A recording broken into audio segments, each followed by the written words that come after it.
Greetings, folks. Scott Galbraith here, also known as the Great Scott, and welcome to another edition of the Actors Roundtable. And I have to tell you that I'm excited about today's Actors Roundtable because we got a reunion of a cast that has actually been working together quite recently.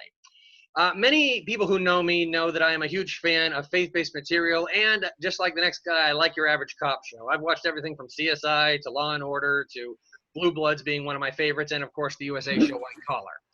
But I always hoped that one day we would have a procedural crime drama that did honor our Lord. And to be honest with you, about a year ago, my good friend Sean Justice, who wrote Reconciler with me, one day when we're having a phone conversation, out of the blue says, "Scott, have you seen this show Vindication?" And I'm like, "No, what is it?" Well, about a week later, I binge watched the entire first season.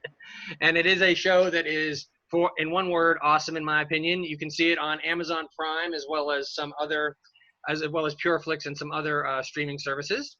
And today it is my privilege to say that I have some of the cast here today to talk about the show. And I'm just thrilled that we're going to do it. And I'd like to introduce them to you one at a time. Here we go. First up, we have an actor whose credits include the movie Unplanned. He's been on the show Breaking Bad. Please say hello to the gentleman who is Detective Travis and the only actor to appear in every episode of Vindication, Mr. Todd Terry. How are you doing, sir? Hey, good. Thanks for having me, Scott. No problem. It's great to have you here. All right. Well, you know what? Every Sherlock needs a Dr. Watson. Every Batman needs a Robin. And in the third episode of Vindication, Detective Gary Travis found his partner in crime solving. And she is played by an actress with 22 Internet Movie Database credits to her name, including Lasting Moments and the TV show Street Stories. Please say hello to the actress who plays Detective Chris Travis, Venus Monique. How are you doing, Venus? You just taught me something. I thought I came in episode 4. And you got a new name. You have a new name. You're Chris Travis now. So, is that what you said? Scott, did you say Chris Travis? Did I say Chris Travis? I meant Chris Tanner. My mistake. Yeah. Oh, he loves me being a part of the family. Doesn't matter. It's fine. I gotta get better notes here. Speaking of being part of the family, there are some procedural cop shows that are strictly procedural, and some actually follow the detective home. And one of the things I love about Vindication is that this particular show follows the detective home, where we get to see Detective Travis's partner in his life rather than his partner in the workplace. She plays Becky Travis. I think I said the character name right this time. She plays Becky Travis, who is constantly trying to get Detective Gary Travis to go to church. Her previous credits include the films Age Out and Bull and the TV show, and she had a recurring role on Fear of the Walking Dead. Please say hello to Peggy Schott. Hello, Peggy. Nice to see you. Hello. For a second there, I wasn't sure if you were muted or not. I didn't hear you. No. Okay. And last but certainly not least, every cop show has to have that captain who is constantly giving the detectives a hard time or telling them how to stay in line. And we have the actor here who plays Detective Travis and Detective Tanner's commanding officer. His credits include The Hunt, The Leftovers on HBO, and The Night Shift. Please say hello to Steve Mokate. How you doing, Steve? Hello. Hi, everybody. Hi, everyone. It's so nice to see you all, and I want to thank you for being here. It's a pleasure to have. I'm a little, as I mentioned before we started, the fanboy in me is geeking out a little bit here. I thought that this would be a roundtable that I would build up to eventually. I didn't think I'd be doing it so quickly, but you were also nice to get back to me so quickly that I was like, I got to strike while the iron is hot and get them while they're all available. Anyway, we do have some stuff here that I would like to go over. But before we get to the talking points that I sent you all, I must say every so often I plan these things out really well. I feel like I know how I'm going to start them, and then something happens that throws kind of a monkey wrench into it. And that, in this particular case, was something that Venus actually put on her Facebook page the other day. I saw this thing. Apparently, the 6th episode, which is entitled "Reverse Traffic," it has been nominated for a few things. Could you guys tell me a little bit about what's going on with that? So Content 2020 is a film fest in the Dallas-Fort Worth area, and they have a segment I think is non-feature film. I forget what the segment is, but this episode is included in that segment. And so that episode got a ton of nominations at that festival. Yes, indeed. Let me see if I can read them here real quickly. You guys were nominated for Best Justice, Slavery and Rescue, Best Original Music Score by Connor Watkins, Best TV Web Narrative, Best Director, Jared, Best Storyteller, Alan, I can't pronounce his last name, sorry. What What was it? Tregonig. Dragone, thank you. Best cinematography, best actor, you Todd, best actress, you Venus, best supporting actress, Amanda Erickson. Is that who? That's not who plays your daughter, right? That's somebody else. Yeah, she plays the lead. Go ahead. Oh, go ahead. Yeah. What were you saying? She's a lead character in that episode, one of the lead characters in that episode. Yes, indeed. All right. Now, one of the interesting things was we thought we were going to have Jared, the director, here at one point. Todd, maybe you could speak to this just a little bit here real quickly. I did maybe mention this when you were doing my virtual volunteer segment, but one thing that I was told at one point is that this series was almost kind of an accident because the first episode was actually supposed to be just a short film. Isn't that right? And then it ended up becoming this great series. Can any of you speak to how that came about? Right. So I'd initially met Jared at a Christian Media Artist or Association monthly meeting, and we just struck up a conversation. He said he was doing a short film, and he said, "Do you want to be a part?" I said, "Yeah, absolutely." And then we shot it. It was with Ben Davies, myself, and several other actors. I apologize, my brain's not there on names, but so we shot it, and it went through some film festivals. That's actually where I met Venus, was at the Attic Film Festival. And that is where Jared told me he wanted to turn it into a series. And then it just kind of went from there. It took us probably another year and a half or so to complete everything as scripts were written and all that stuff happened. And here we are, season 2. Actually, one of the other things that he told me is that I was recently, because I wanted this to be fresh in my mind, I had actually been, one of the reasons why I decided to pursue this now is that I've actually been rewatching the first season. I hadn't watched the first season in a while. And he told me that the reason why, I actually have to correct something that I said to you, Todd, when you were on my virtual volunteer segment, which was I said that the first half of the season was kind of almost anthology series, and then it became more serialized as the show went along. But if you look at the show again, that's actually only really the first 2 episodes are self-contained. Like Peggy, you come in in the 3rd episode. I might have gotten it wrong when I said Venus that you came in the 3rd episode. I think now that I'm thinking about it, you did come in the 4th episode. But Peggy, I know you came in the 3rd episode because that was when we first met Detective Travis's wife. So what I'd like and daughter, yeah. Katie also makes her first appearance in episode 3. Yeah. So that kind of answers the question as to how Todd got involved because he was in the original episode that turned into the series. Could the rest of you go around one at a time and tell me how you guys got involved in the show? Who would like to go first? Peggy? Sure. The first episode, which was the standalone short film, was in several film festivals. It did really well. And it played at the Hill Country Film Festival in Fredericksburg, Texas. And I was in a film that was playing there and was on a panel of actors. And so Jared was there for the film festival, and he saw me on the panel and came up and met me afterwards. And yeah, it took quite a while before things started happening with creating the full series, but he had remembered me from that. And in fact, Kat Steffens Adams, who was in the first episode in the short film, is a friend of mine, and she was helping Jared with casting, and she was making recommendations, and she recommended me for episode 2 for one of the people who was just in that single episode. And Jared said, no, I met Peggy at Hill Country, and I want to save her to be Detective Travis's wife. So when I found out that it was going to happen, I was really excited. Venus, how did you get involved in this wonderful project? So like Todd mentioned, I met Jared and Todd and watched the first episode at the Attic Film Fest, which is a Christian film festival in Austin, Texas. I was the host there, and so I interviewed all the filmmakers, and that led to speaking with Jared. And then Jared, he had watched some of my traveling actor videos on YouTube, and so he knew a little bit about me and asked me if I would be interested if Vindication was to turn into a series, would I ever consider playing the role of a detective, and I'm like, yeah. And so I didn't know when it was going to happen or if it was going to happen, because some people, like Peggy, like some people say that they're going to do it, but you don't know what's in the future. Yeah.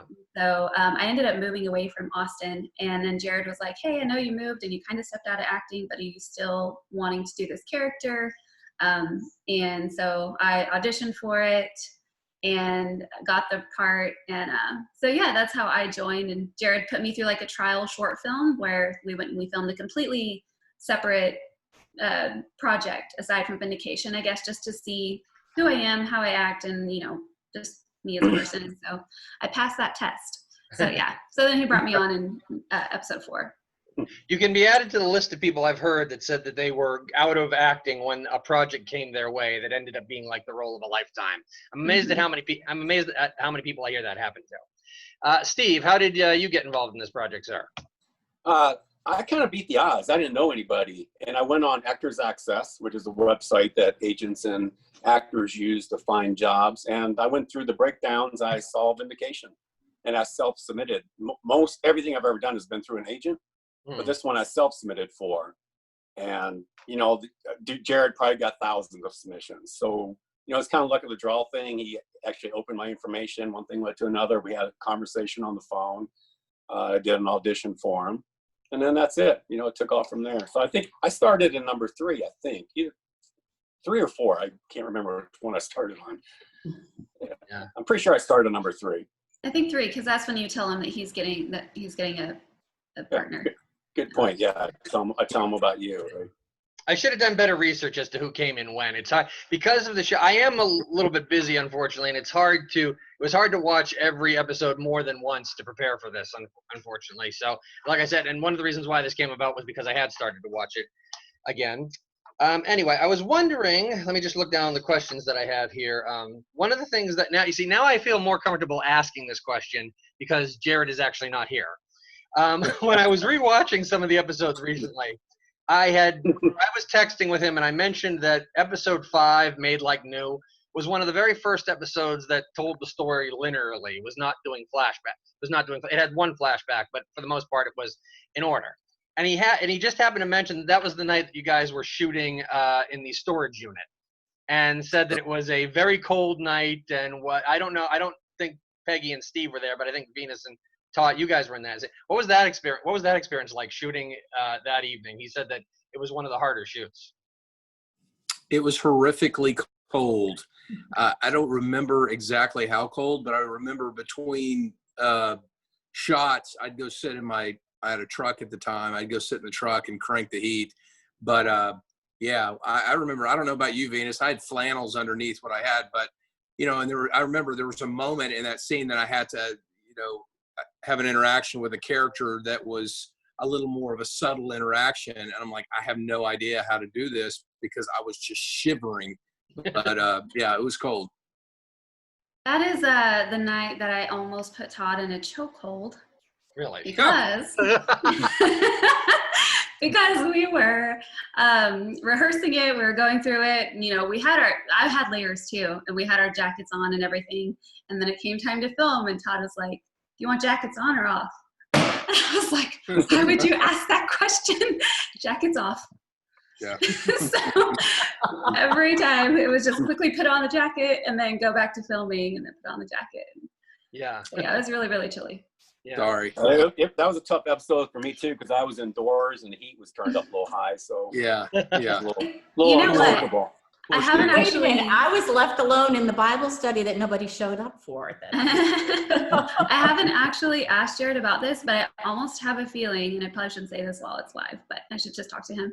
But I think he was surprised that people didn't walk off set, because being still new to filmmaking and it's so cold and nobody wants to be there, and it's one of those moments where people could just walk off. But there was something I think I saw in him that night that told me that he was shocked that we were that committed. Yeah. So he should be here for that. I should ask. That's funny. Reminds me, my very first experience on a film set was I was an extra in a Civil Action, the John Travolta movie. And we were shooting in Fenway Park. The scene got cut. But it's the middle of winter. The field's covered in frost, and we're supposed to be at a baseball game. And there's a teamster in the middle of the field with an X going, "I'm the ball game. Look right here." And we're cheering for absolutely nothing. But we had to hide our winter coats underneath the chairs and everything. So believe me, I understand what that's like there. Anyway, let's see what we have here. Okay. Do any of you have a favorite episode of season 1? What's sex trafficker or whatever that one it was, that number 5 with Jeff Finter. I mean, that's most people's favorite episode, I think, and probably I think it's called mine Reverse too. Trafficking.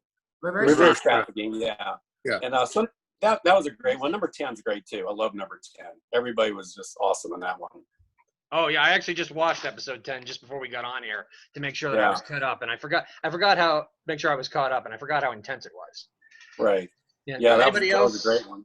Yeah, that was where you almost got killed, Venus. Anybody else have a favorite episode? I do as from the actor standpoint was number 7 for me, for a few different reasons. One being that, you know, Becky Travis was always at home, and typically my wardrobe was always pajamas. But in episode 7, Venus came over to have the barbecue in the back, and I got to get dressed up and get my makeup done, so that was cool. But also in that episode was when I discover what is really happening with Katie, and then I let Gary know about it. So it also was some very emotional acting that I was able to do. So that whole episode gave me a lot to work with.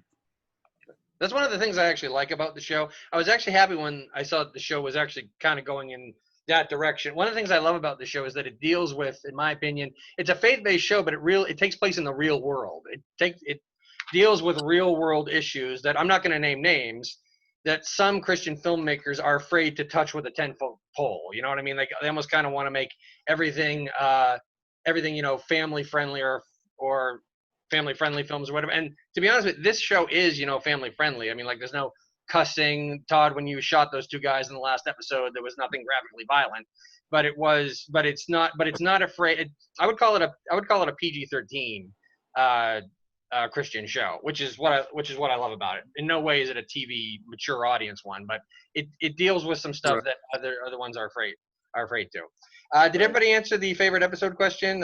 Todd, Venus, do either of you have a favorite episode? There's so many. It's hard for me to pick a favorite, but one of the things I love about episode 2, A Name and Numbers, is at the end, because of the innocence of him asking, hey, you used to write a letter and at the bottom you'd always write a name and numbers. And it's like, there's so many people that don't. Like, to Christians, Proverbs 1-2 is easy to understand. We know what that means. Go to the Bible, go to that chapter, go to the verse.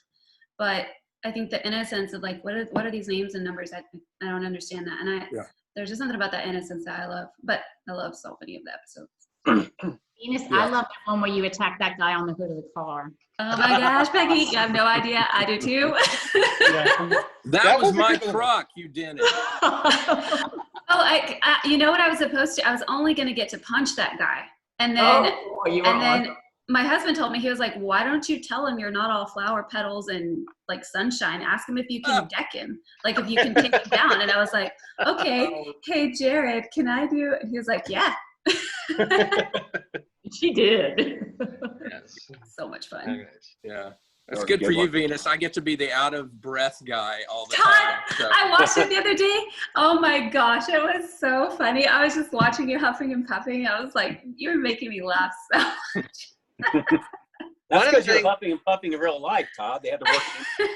Yeah. That's all acting. That is all acting. I know. 100%. 100%. But my favorite episode too, when Venus said that, I like 9 and 10, but I like that too, second episode, because that was my kid, my real life kid in that part. Yeah. Which role was that? The boyfriend, the one that, got accused. That's my actual son in real life. And so that was a cool thing to get to see him do that. Okay. So if we see the guy from episode 2 walk behind you, then we know that's why he's there. Yeah. Well, the funny thing is, I heard this on the set. He would talk, and people think I was there because our timbre of our voices are very similar. So it's kind of funny, but it was cool to get to see him do that. Yeah. One of the you mentioned episode 2. One of the Todd, I saw you in an interview. I forget what platform it was on, but somebody said, somebody actually asked, how does Detective Travis have a job because he never arrests anybody? Clearly that person never saw the first 2 episodes. You guys arrested people in both. You didn't see the person in cuffs in the first one, but you did arrest people. It's only about season 3 where you went through a string of letting people go, and you haven't arrested people at the end. Yeah, I was apparently on patrol for a couple of episodes where I was just giving traffic tickets, and then all of a sudden. So anyway, one of the things that I said this to Jared when I was talking to him one time, I could not believe that Jared I would reference a couple other cop shows that I had watched, and he didn't know what I was talking about. And Yeah, was I don't like, think. what'd you say? No, I think you're right. I think I've heard him say that before. I don't think he watches a lot of those cop dramas. I mean, I may be wrong. He may say differently, but I don't think he does. I think but he has a real fresh mind Yeah. for what he likes to see, which is great. It makes the show very interesting. Yeah, I mean, I said to him once, for a guy who's never seen a cop show, you definitely understand the cop genre. And one of the other things that's great about the show, like you were talking about the scene where Venus, where you beat up the guy, and Todd, where you were chasing and stuff. One of the things that anytime, again, not naming names, anytime a Christian movie tries to do an action scene, it's always like they fell flat, like they don't get the intensity right. You guys get the intensity right, which is one of the things I love about the show. So let me see if I can get the next one here. Okay, this is a little bit similar to the last question I just asked, but I asked about a favorite episode. Do you have like a favorite scene that you did? Do you have a favorite moment that you did during season 1? Maybe one that was challenging for you as an actor. Just a thought. Well, for me, it would be when I'm interviewing Brandon in number 10, the one who sexually assaulted Katie. Yeah. That was a really cool scene for me. And the actor I was working with, he really got into it. He was awesome. So it made my job a lot easier too. But it was pretty intense. Oh yeah. You know, especially when you're doing it over and over and over, and each time it gets more intense each time. That's my favorite. Anybody else? Yeah, I can't think of anything specific that just stands out as like my favorite scene. I just kind of like them all. I mean, not because they're all great. It's just I like the challenge of every scene's a little differently. I like some of the more lighthearted comedic type scenes in the show a lot too, just because there's room to play stuff that maybe Venus and I did on some of that kind of Kevin, the guy that is her potential love interest, stuff like that. Those are always fun. Yeah, that's something I'd be asking Jared about if he were here. Is that going to go anywhere in the next season? Now, I know you guys have shot the first 2 episodes of season 2. Is that correct? Yes. Yeah. And actually, I was thinking about how much fun we had shooting one of the scenes that's going to be in. I think it's the first episode, but it's a dinner scene with the family, and it was. It was fun. We don't want any spoilers here. I won't say anything. We don't want. We don't want. I don't want any of you guys to get in trouble with Jared or anything for saying. No. You're not supposed to. I don't want to pump up Todd's ego or anything, but Todd, at number 9, I guess, when Katie told you that she was assaulted, that was some fantastic acting right there. You were really wonderful. My heart. Thank you. Yeah, the interrogation room scene, because I just watched the episode, the interrogation room scene after Steve is questioning the suspect between the two of you, that's a great moment there as well. So. Yeah, when the camera pulls back and you see Katie sitting there, that was really clever. I love that. Venus, I think you were, well, actually, did either Peggy or Venus, did either of you have a favorite scene this season, the first season? I have, I liked filming. Well, I wasn't even actually in it, but I was on set the day, I think it was episode 9 or 10. I'm gonna say probably 10. And it was when we were outside and all the SWAT guys were there and Detective Travis, they're all going through the field to go into the building. And I loved watching that get filmed, just to have the real SWAT dudes there. And like everything was so official. And I'm kind of like one of those people, when I watch something, I would want it to be real. I mean, like you were saying earlier, how some things fall flat. Right. And I was like, man, I love that they're legit. They're not actors, they're legit, which is so much better for the episode, the entire series, and they're just a fun day. Yeah. I agree. I think some of my favorites are scenes I'm not in, but I'm there on set and get to watch other people. And like I said, the one with you on the hood of the truck, and then the one with Todd and Emma sitting out on the back steps of the house. Just such a beautiful moment. Yeah, it was great. Oh, there is one that I have with Steve where he's calling us out for something at the table, and when you helped the guy who was suffering PTSD. Yeah, and Steve, I forgot what your lines are, but you're not a therapist, you're a police officer. That one, yes. Like, what is it? So Tanner, do we have a situation? I don't remember. It was so funny. Steve, that might be the only police captain rant in the history of television that involves no cussing. Yeah, right. Yeah. Yeah. I thought, it's funny that, like, I was thinking of the scene with the chief, that we were all around the table. He got so heated in a way, but never, there's no words that came out of his mouth. But, Yeah. it's nice to see scenes like that, I think, that, aren't flagrant with other words. He was fantastic, that guy. Yeah. Mm-hmm. Well, there's just no need for. I've seen some movies that, I mean, never mind from an ethical standpoint. There are some anytime I see a film that's rated R for pervasive language, you know that every other word is going to be the F-bomb. And then when you're seeing it, you just get sick of hearing the same word over and over again. Never mind the fact that it's a cuss word. It's like, try saying something else for Pete's sake. You know what I mean? Couldn't they come up with better vocabulary to express Exactly. I actually just turned down an audition the other day because of how many times that word was in the script. I'm like, I don't want to be part of it. Yeah. Well, the thing is, it's now spilling over into series now because Amazon, which of course is one of the platforms you guys is on, their original shows are known for being very graphic and very a lot of swear. And I have yet to see an original, not to badmouth the platform you guys are on here, but I've yet to see a original program on that show that is just not a cuss fest, unfortunately. I manage my granddaughter. She's an actress, and I've had to turn down stuff a lot. F-bombs all over the place for a 10-year-old. She's 10. Yeah. Right. And the script is like F this, F that. Yeah. Mm-hmm. Yeah. I've never let her do it, but who wants to see it anyway? Yeah, I being someone who's not only like cop shows but like superhero shows, I made the mistake of watching the Amazon show The Boys for the first couple episodes, and then I just couldn't take it. So, Yeah. Okay. It's hard to watch.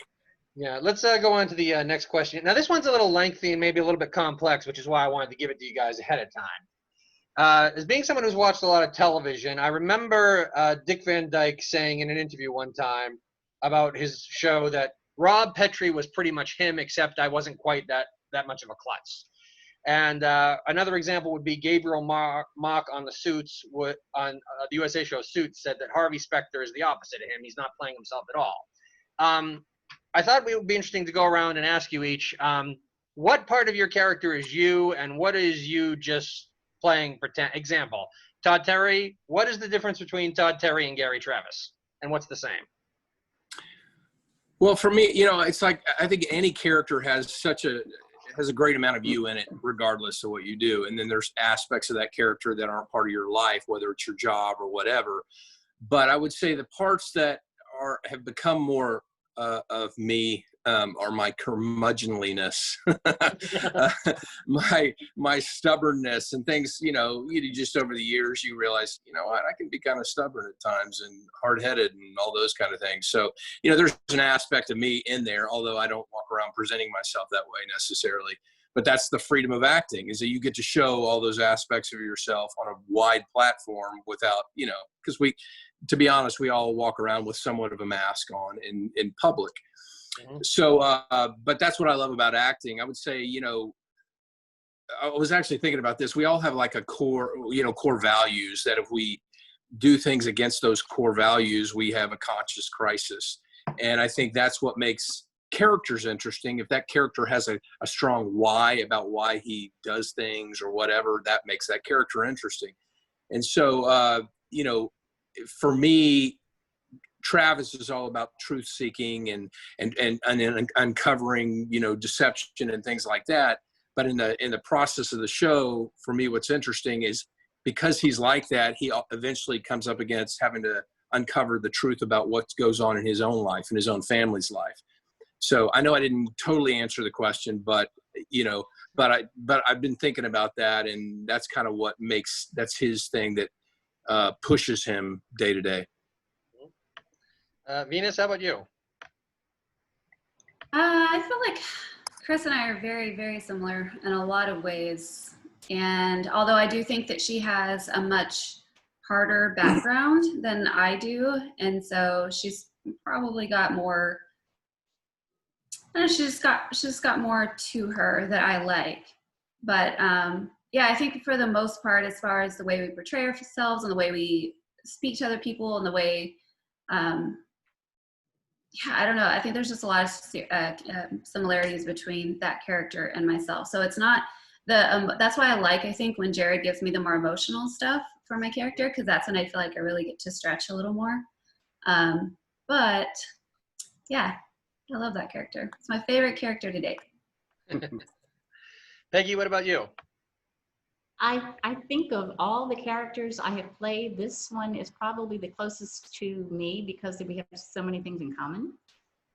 Because I am playing a woman who is a Christian and a wife and a mother, and you know, most of the characters I played, I don't get to do that. So in a lot of ways, she's like me. I think she's got a good sense of humor, and Todd even just said it. He said that Gary's a curmudgeon, and I remember my husband hearing Todd say that, and he just laughed and he said, "Yeah, we both are." And I was like, "Yeah, you both are."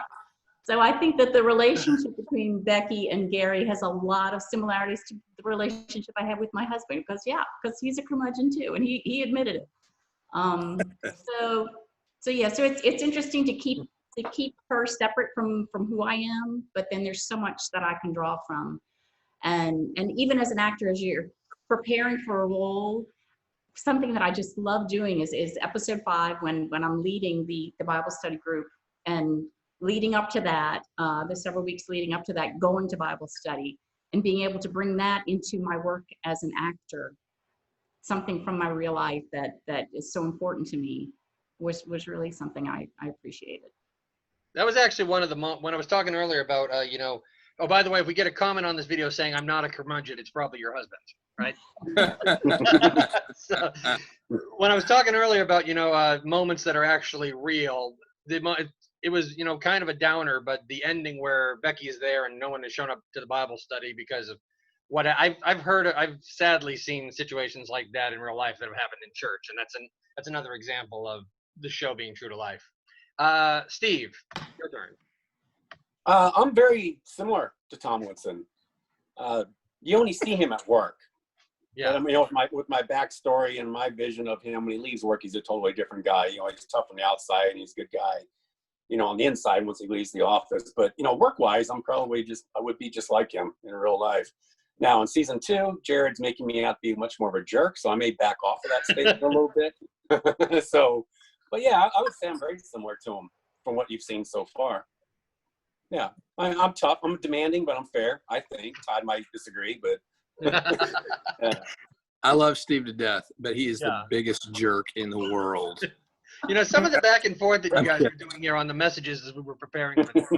Venus, Peggy, is this how they are on the set? Are they constantly playing verbal volleyball like this? I have never worked with Steve. I've never. Oh, that's I've only true. met Yeah. Peggy briefly once, and Venus and I have only been together a couple times in scenes. So Yeah. yeah. Yeah, that's sometimes you don't think about. People assume that since you were in the same movie or TV show that you work together a lot. So, but actually, funny thing is, Steve, something that you said actually kind of segues into another complex question here I had. I mentioned earlier I watch a lot of cop shows. One of my favorite cop shows was the ABC show Castle. I don't know if you guys ever saw that. But the main police woman in that show was a character named Kate Beckett, played by Stana Katic. And I remember seeing an interview with her once where the commentator was asking, you know, the writers give you so much, but they don't give you everything. And Steve was just talking about, you know, like filling in some of the blanks. And I'm wondering, Jared might be interested about this answer, if any of you guys have like filled in any of the blanks for your characters. Like Stana Katic in that interview said that she surmised that Detective Beckett's favorite color is purple, or that she liked strawberry shakes. I don't know where she got either of those things from, but she just said it was kind of a feeling she got after playing the character. Is there anything that Jared hasn't told you guys about your characters that you've maybe filled in the blanks a little bit with? Well, in my case, I'm ex-Marine. My character is ex-Marine. I've been married a couple times. I have kind of a rough personal life. Still a good guy, but I've been through a lot of stuff. Got a little PTSD. These are all things I threw into my backstory to make him who he is, and that's probably why he's so rough, you know, at the office. He's trying to hide a lot of this stuff he has going on. I don't have a favorite color for him. I was just giving you examples. You didn't have to. You didn't have to. I was afraid that if I mentioned, I had He loves lasagna. Peggy, I saw you nodding when I asked that question. Is there anything that you want to There are things, but I don't want to get into them because one thing that I really love about the show and working with Jared is that he'll ask us different things that we've thought of, and then he'll bring it in later on and introduce it. So I don't want to say something and then it come up with something else. Or there was actually something I told him about last season, and he's bringing it in these first 2 episodes. So That's a good point. Edit out everything I said. No, now he has to, because you said it. So maybe I can come up with something I really want. Oh yeah, Becky, I even said when we showed up on set, I said, Becky had planned on losing 10 pounds before this, but she didn't do a good job.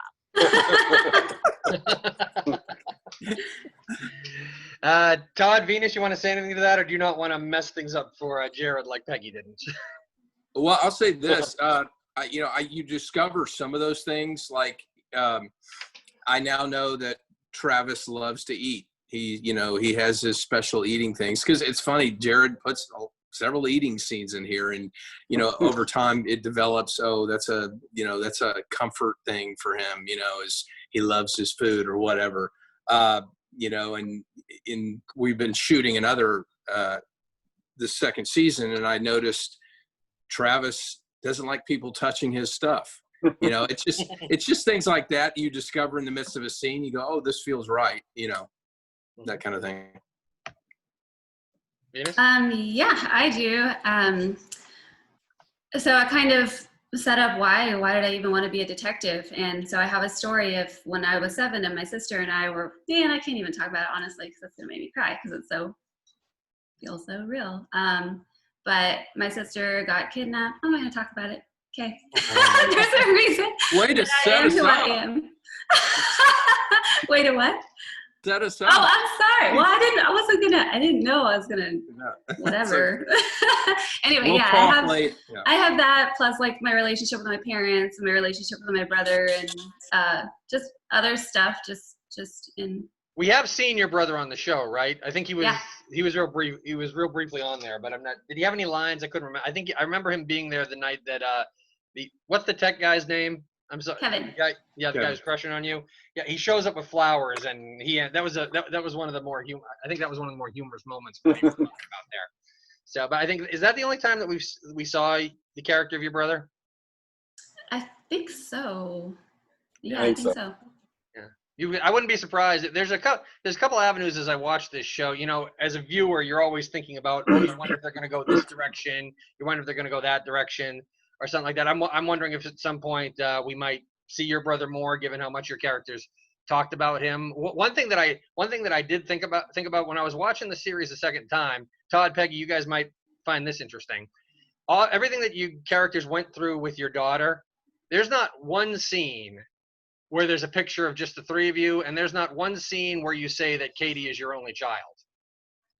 Who knows? You could always introduce another Travis kid at some point. Who knows? You may be seeing something. You never know. was just an observation, just a thought I had. But one of the first things that Jared told me the first time I talked to him on the phone is that since the popularity of the show, everybody and their cousin is giving him ideas. So I'm not going to jump on that. I'm just looking forward to now.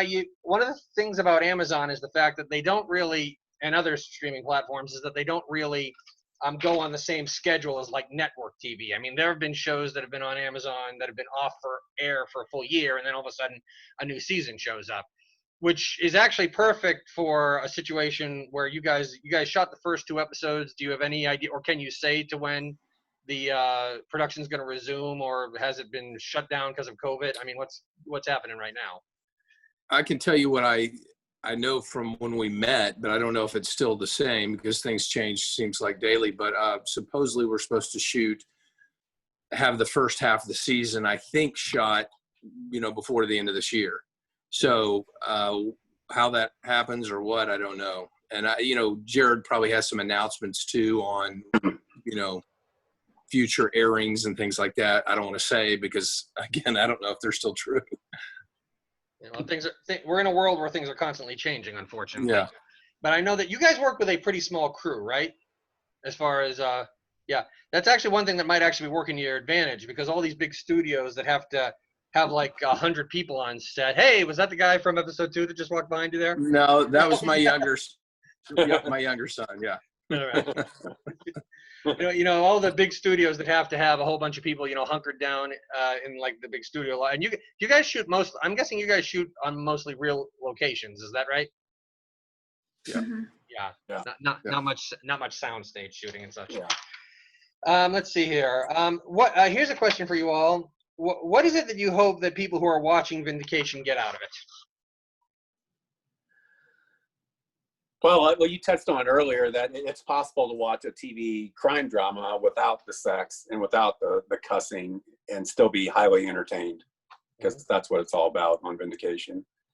And it's for adults, but it's also for teens. Everyone loves it, and you don't have to have all that other stuff involved.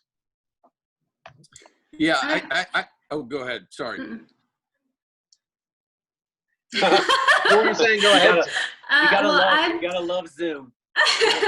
My hope is that, yes, that non-believers will watch it and kind of start thinking of a new pattern, a new possibility of who Jesus is. But then the other part of me is excited for Christians to see it and to see how judgmental and how non-perfect and how worldly we still are. Just because we believe in Jesus doesn't mean that we are perfect humans who should judge other people, because there's so many examples in Vindication where you think you're right, you think you know what's happening, but you are completely, you're wrong. And I think a lot of us have the self-righteous thing that because we're a Christian, then this, that, and the other. And so I like that that's addressed throughout the series. Yeah, actually, just real quickly, Venus, I don't want to get off into a rabbit trail here or anything, but I'm a believer, accepted Jesus Christ when I was 13 years old. I'm 42 now. I've been a Christian for almost 30 years. And to be honest with you, as much as I still believe in the Bible as the day I read it, sometimes I feel like the world in some ways has gotten the way where it is because of the methodology the church has used. The message is still completely the same, but sometimes I think I've seen some churches whose methodology approach could have been a little better, otherwise, in order to not get us where we are now. But anyway, Peggy? You talked about the fact that the show deals with real life situations, very tough real life situations, but it does it in a way that you can watch it with your older children. And I think, and I've had a lot of people tell me that it has given them the opportunity to bring up a subject and have conversations with their older children about some of these serious things that really happen in the world. That you don't have to hide these things. It's real, and you need to discuss it. And this helps to open the door for discussions, I think. And also, I have a friend who is agnostic. She watched the entire show. She binged it. She enjoyed it so much. She told another friend of hers who is also agnostic, who loved the show, and her comment back was, "Oh, I just finished, and you didn't tell me it was a Christian show," because it's not in your face pushing a message. It's very subtle messages, and it's it's a show. It's not about Christians. It has Christians in it, and it has good messages. Exactly. Yeah. There's not that you can fast forward through the entire series. You're not going to come to the standard John 3:16 speech that is in your average Christian film. It's done in a much better way. Well, that is the end of the questions I had prepared here. Did anybody else have any? There was one thing that I forgot to put on here prior to the thing. Is there any? Some of you touched on this a little bit, but before we go, are there any funny set stories that maybe you could share with us? Anything that maybe happened on set that was interesting, other than the storage unit night? Storage unit. Well, I've told this before, I guess, in another interview, but we'd film on Sundays often, usually on the weekends, and the Cowboy games were always on Sunday. So I remember, we would stop, watch the football game, and then go, and then quickly, try to get takes as quick as possible so we could get back to the football game. Those are just funny moments that I remember, but nothing jumps out at me. Okay. Well, just thought I would. This wasn't on set, but I was traveling. I was in Tampa, and Jared sent me the link to turn in my audition. It was due before I was getting back to Dallas. I didn't have anybody with me to tape with. I was staying in a Marriott in Tampa. So I actually went down to the hotel bar, and it was really bold, but there was this woman there, and I said, "Here's the deal." I showed her my website. I showed her my acting business cards, so she didn't know I was some freak. I said, here's what I'm asking you to do if you're willing to do it. And she actually went to my room and taped my audition and then went on her merry way. It was, I left You're going to the have door to open. cut that out of this episode. Your I wife left the cannot door hear open. that. I put a chair in front of the hotel door because I didn't want her. It was very uncomfortable. But nobody else. There was nobody available to do it. The bartender said no. The little bell guys had to work, and this thing was due. So, yeah, that was Wait, my audition. You put a chair in front of the hotel door. Why? To prop Oh, it so- open, not closed. Okay. Like, Oh my I gosh. feel like this is a Yeah. safety tip, but I don't understand. Yeah. Yeah, I propped it open so and make Such a everybody more gentleman. comfortable. So I don't even know who she was. Maybe Oh, someday my she'll be goodness. watching Vindication and she'll go, I remember that guy. That's the guy. Yeah. I can understand being careful as someone who entertains children for a living. Yeah. You have to be Yeah. extra. No one gives you the memo that when you dream of being a magician as a child, if you get to 42 and you're still single and you're mostly entertaining kids, you have to be the epitome of extra careful. So Yeah. believe me, I understand. I understand. Good move propping the door open. That was very good. Yeah. Versus closed. Yeah. Does anybody else have anything that they want to say or anything? It's been great. It's been great having you all here. I forgot to put this up for all of you when I was starting. I was just a little nervous. For those of you who want to check out Vindication, it's available on Amazon Prime. And I asked Jared to send me a list of, because I know it's on other platforms as well. You can also see it on PureFlix, Tubi TV, and Redeem TV. If you want to check out Vindication. And I think you said, you've only shot the first 2 episodes of season 2. Any idea when that one might drop once you guys are done with it? Well, you have to get done with it first, right? We don't know. Yeah. We don't know. Hopefully Yeah, soon. we don't know. I could say something that I think, but I don't want to create expectations. I also Absolutely. think it's on Christian Cinema and 24 Flicks. Those are 2 more. ChristianCinema.com. Mm-hmm. And 24flix.com. Yeah, well, I watch it on Amazon myself because I have Amazon Prime. So thank you all for. I've got that's all I've got. I hope that you guys enjoyed this roundtable, and I want to thank you all for being here. Peggy Schott, Stephen Mokate, Venus Monique, and Todd Terry. Thank you all for being here on the Great Scott Actors Roundtable. Bye. Thank you. Thank you. Thank you.